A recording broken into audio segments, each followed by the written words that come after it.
Southern Railfan is the place for amazing videos of all types of trains. Southern Railfan, subscribe today.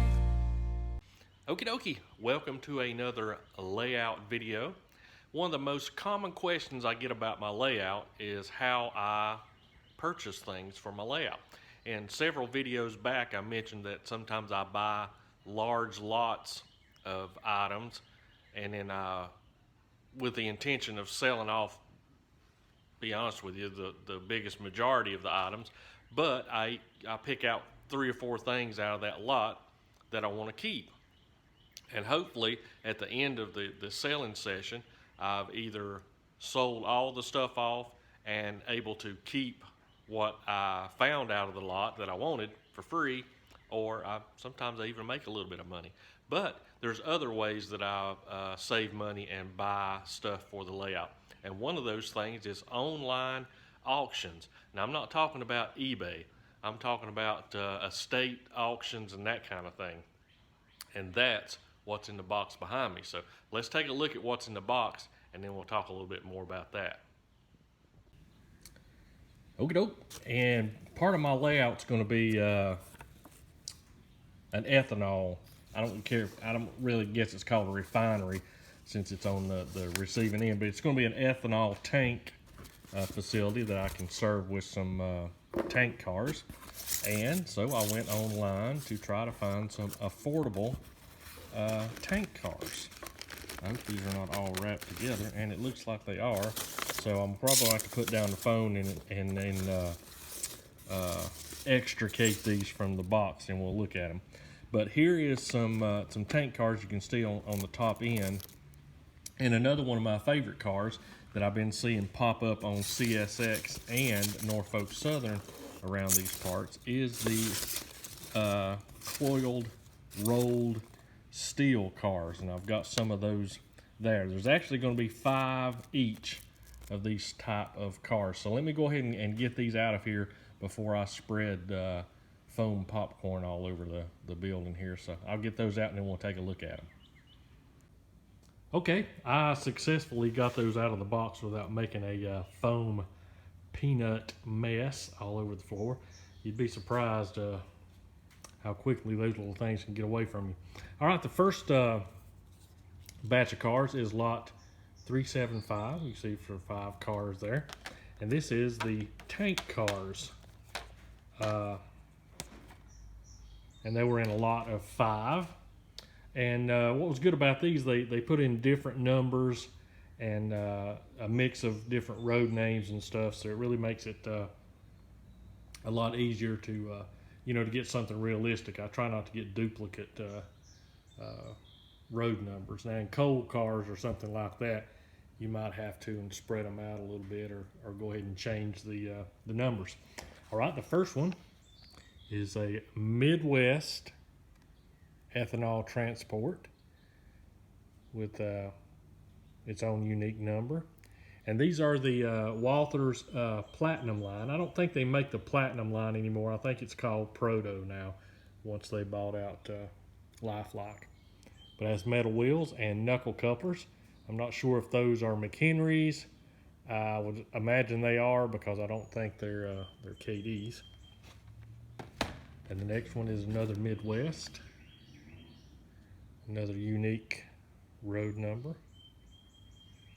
I like the reflective striping and stuff. Really, really cool. Won't have to do much to these, we'll just do a little bit of weathering. Again, the third one is the same. And then I've got 2 of the Abengoa. I think that's how that's pronounced. If it's not, then you can correct me. And they have unique GATX road numbers.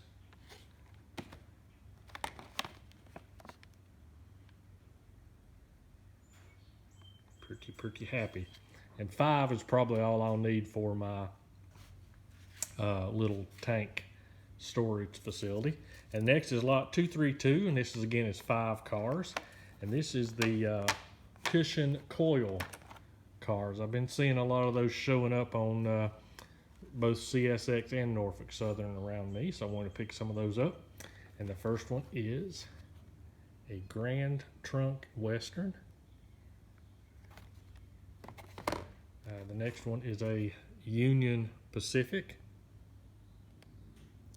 That light color gray there is always really easy to weather. And of course these have, again, knuckle couplers and metal wheels. The next one is Indiana Harbor Belt.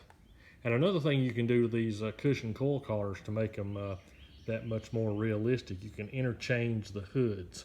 Have like an Indiana Harbor Belt hood and then put a Conrail or something else on this side, because you see a lot of them mixed up over the years where the company, whoever takes the coils out of them or rolled plates of steel, will just not pay much attention about what they put back on. And this is a more modern BNSF with the swoosh. Pretty cool. And the last one has got to be my favorite of the coil cars. Of course, it's Norfolk Southern. This is the older Protect 2 paint scheme, but again, it's that light gray. It'll be very easy to weather. Metal wheels and knuckle couplers. And that's what makes these the cushion coil cars, is that long shank there in the front absorbs the force when the cars are bumped together when they're switching. Okie doke, now we'll go over a little bit of the things you need to look out for, the quote unquote shenanigans that you may be faced with online auctions. Okie dokie, I closed the big door over here so maybe the glare won't be so bad. Should have thought of that when I started the video, but I didn't. Okay, some of the things you need to look out for when you're buying from online auction houses is, the first thing you need to check is to make sure they have a shipping program or a shipping partner. You certainly don't want to pay for something 10 states away and no way to get it to you, because they're going to charge you for it either way. The next thing you need to do is you need to look under their rules section and see what the percentages are. Most auction houses are wanting to make about 50% off of items sold. So how do they do that? They charge a percentage. They charge a percentage to the person that's selling, and they charge you a percentage for bidding. And sometimes that can be crazy high, like 25%. So if you buy, you win a bid at $100, you're already $125 in the hole, because they're going to charge you 25% to bid. You need to look and make sure what that is, and you need to look for the other little hidden fees. Now, this is the shenanigans I was talking about. Some auction houses will charge you another 10% to use a credit card. They now charge you another 15%, what they call a convenience fee, for allowing you to bid online. And then you need to ask ahead of time about their shipping service. I've already said that, but you need to ask how much it costs. Do they ship at actual cost, or do they have some kind of crazy fee added on to pack your stuff up and send it? So you could wind up winning a lot of cars, or a locomotive, or track, or just about anything. You think, well, I got that at a real good price, and all of a sudden your invoice comes in and it's double what you paid for. So you need to watch out for that. But if you get all that stuff ahead of time and you know that you're doing what you're supposed to be doing, you're informed, you can get some stuff at super good prices, just like the cars I just showed you. Averaged out after I paid my I think the let me think, I don't want to tell you wrong. I think it was a 5% buyer's fee. 15% is normal. Anything above 15%, I'd start raising my eyebrows and look at really close about what they're doing. But it was 5%, and that tells me most likely that they charged the seller 45%. But like I said, they're going to get their 50%. So that wasn't bad. They shipped at actual cost. So they didn't charge for the box, didn't charge for the peanuts, just the actual shipping cost of UPS, FedEx, Postal Service, whichever one you choose. So I really like that. And so I wound up with about 10 bucks a piece in those cars. Pretty good. And one of the ones that I've been really lucky with over the years, there's companies out there, they're under different names, but basically what they do is they auction off estates for people that passed away. And they're regional companies. It's almost like franchising a McDonald's or something like that. These are family-owned local businesses of a United States type company.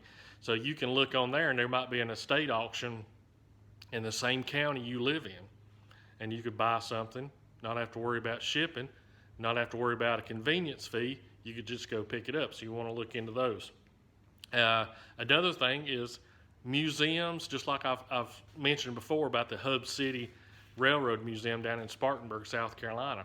There's a lot of those places that sell donated items to raise money for their museum. And just like Hub City down there puts excellent prices on their stuff because it was donated to them. Whatever they make off of it's 100% profit.